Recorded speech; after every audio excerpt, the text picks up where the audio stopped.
What's good, y'all? Happy Sunday. Remember, it's Sunday because that's when the sun is at its peak. Just like Monday, Moon Day, is the next day. And it's usually when everybody's more in their emotions and their feelings. So I'm not saying worship the sun and all that other stuff. I'm just saying don't forget to pay attention to the sun. The sun is very vibrant.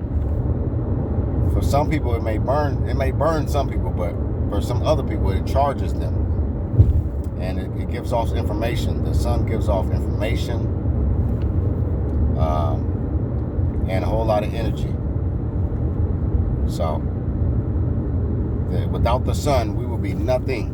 We won't even be alive if it wasn't for the sun. So, keep that in mind. While y'all be complaining that this is too hot and the sun is hot and shoot, you better be glad we got some sun. We got an outer sun and an inner sun and the inner earth. That's a different story for another day, though. Briefly, I want to talk about the Honorable Columbus Short. Great actor, hard worker, very, very talented on so many levels. My brothers and I, we knew him personally because in our teenage years, we were all members of the same church. We all clicked up. He knew my dad. He used to come over to our apartment when we were staying with our dad in our early teenage years. And Columbus Short at the time, he was living with his mom and his stepdad. We never met his biological father. We never knew his biological father. We didn't even know much about him. But Columbus Short recently did come out talking about, some shocking news to a lot of people, but especially myself, because I knew him personally, and I didn't know that his father was shot and killed by his mom. But I guess an interview he did last year sometime or earlier this year, I can't remember, he did mention that. He mentioned a lot of different things as well. Because he's up against some forces right now that are trying to, industry-wise, they're trying to blackball him and stop him from being able to still be prosperous in the entertainment business. But I guess at some point in his, in the early part of the relationship between his mother and his father, something happened. I don't know if his dad was abusive in that moment, and I don't know. But somehow, some way, the law, the courts, they felt it was self-defense, apparently, because, you can't shoot somebody and kill somebody and just get off. So something happened, and it's not none of my business. But, I feel for Columbus Short because my brothers and I, we never knew him as Columbus Short. We knew him as Keith.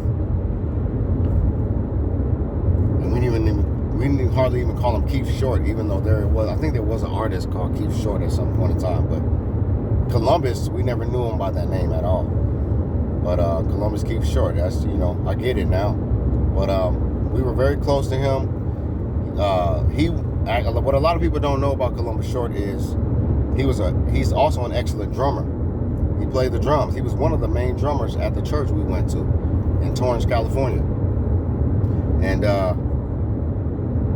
but he was more than a drummer. He was an actor, man. He had a whole lot of character and a lot of characters. He had a big personality, and you could tell he was ahead of his time even at his age.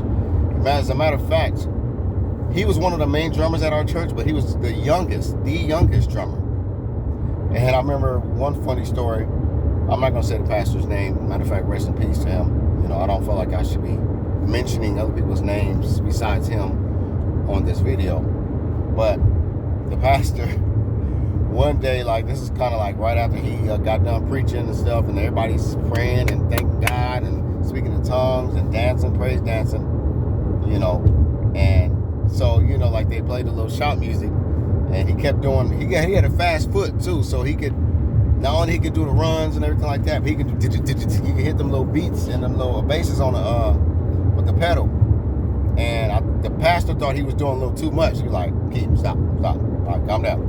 And Keith was just looking at him, you know what I'm saying, but acting silly in his silly mode. And he would do it again. Do. And then Pastor gets it, Keith. And of course, Keith was like, all right.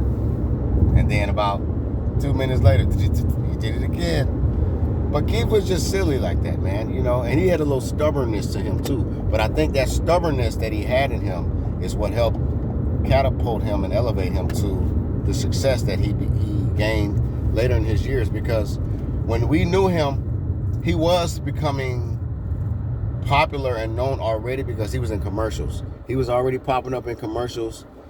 He had already gotten to casting, and he was in commercials like Carl's Jr., McDonald's, Denny's commercial. We saw him popping up. We was like, okay, Keith.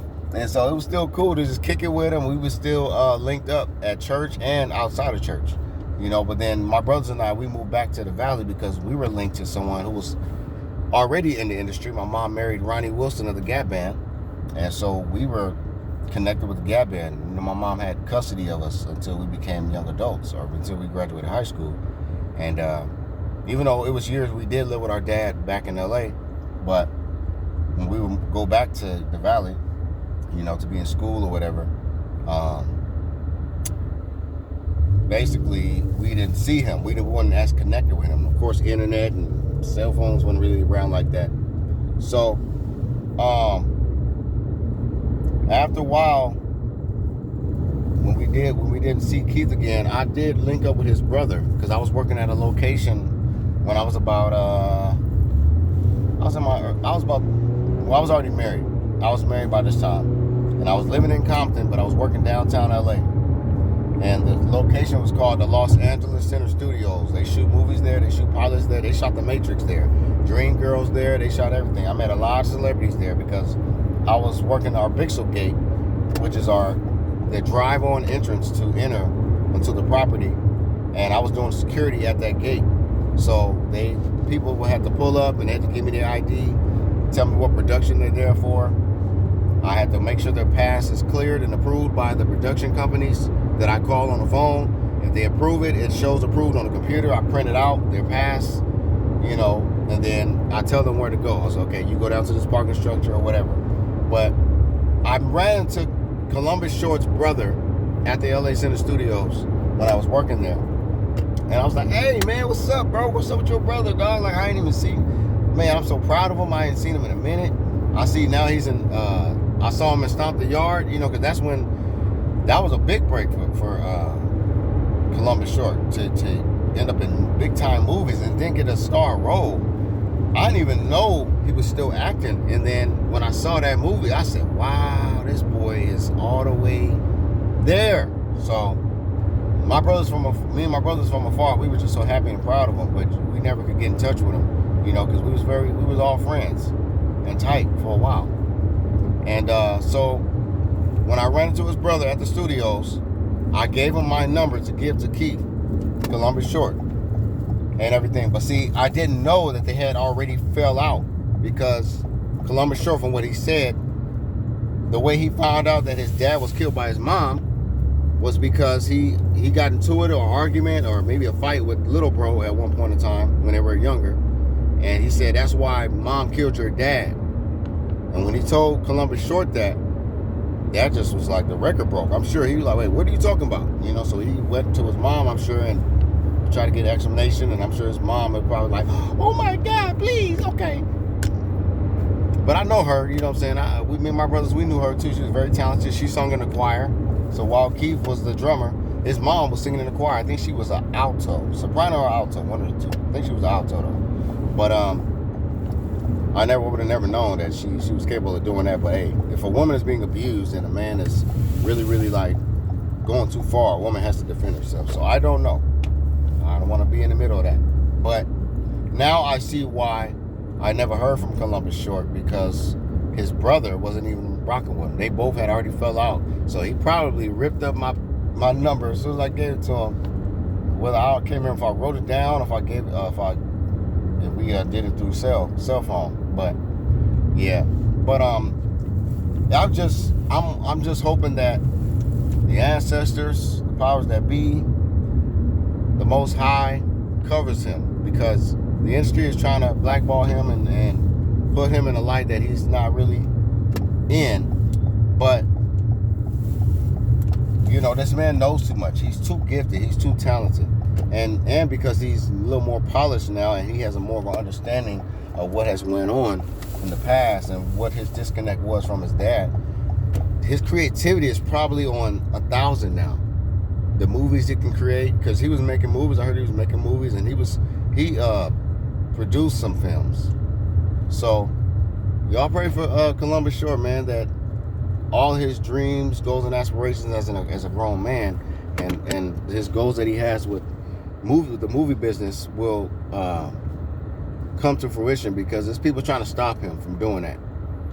You know, but he's a great man. I remember him when he was young. He's very, very talented, very respectful, silly, tough and aggressive, just like my brothers and I were. He was an athlete as well, you know, but his ability and his talent in the theater arts was way beyond. It was like kind of how like similar to Tupac, you know. But y'all pray for Columbus Short, man. Salute to Columbus Short. Hope to see you again one day, sir. But if not, we love you, bro.